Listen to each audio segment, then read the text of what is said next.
kuanzia leo tarehe 26 tumejiwekea programu ya kutembelea vikundi vilivyopewa mikopo inayotokana na 10%, na kazi hii tutaifanya kwa muda wa wiki moja.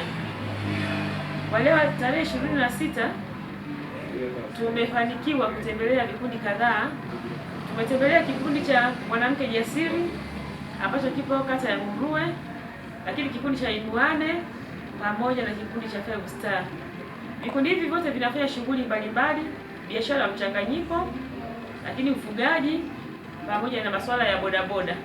Lakini pia tulitembelea kikundi cha Mkeni cha ufugaji wa nguruwe kilichopo kata ya Magome, kijiji cha Magome, kata ya Dabaga. Lakini pia tukamalizia na kikundi cha vijana cha Mtitu Electrical Service. Kikawaida tunapaswa vikundi hivi tuvitembelee kwa ajili ya kutoa ushauri, kuwapa elimu ya shughuli zile ambazo walizozichagua kuzifanya.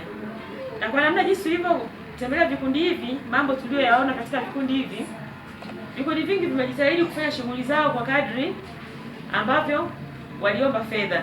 Kipindi cha nyuma hili lilikuwa ni tatizo, kama vikundi vingi wao vikipata fedha vinaenda tofauti na mpango kazi, lakini kwa sasa vikundi vingi vimejitahidi, ila shida kubwa ambayo tumeiona ni katika uwekaji wa kumbukumbu, jambo ambalo tumelichukua.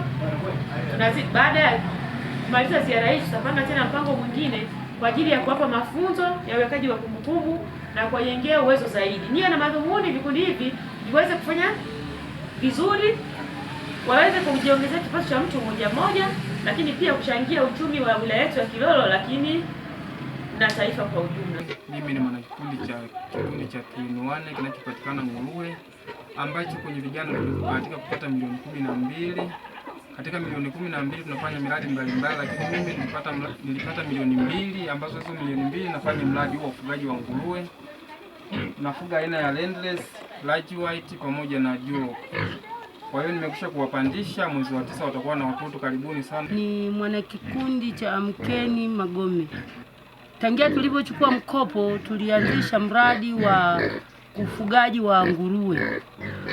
Mpaka sasa tumerejesha mkopo awamu ya kwanza na tunatarajia tena kuendelea kurejesha, na tupo kwenye mfumo wa ufugaji wetu wa nguruwe. Tuna nguruwe wa kisasa, majike 8 na dume 2. Ni mhasibu wa kikundi cha Umoja ni Nguvu Vijana. Tunapatikana katika kijiji cha Lusinga. Tunashukuru sana halmashauri ya wilaya ya Kilolo kwa kutupatia mkopo wa 10% kwa ajili ya makundi maalum kama vile vijana, watu wenye ulemavu na wanawake. Sisi mradi wetu tumejikita katika ufugaji wa nyuki. Kama mnavyoona mizinga nyuma yangu, kwa hiyo hili poli lote lina mizinga, tupo kuzalisha asali.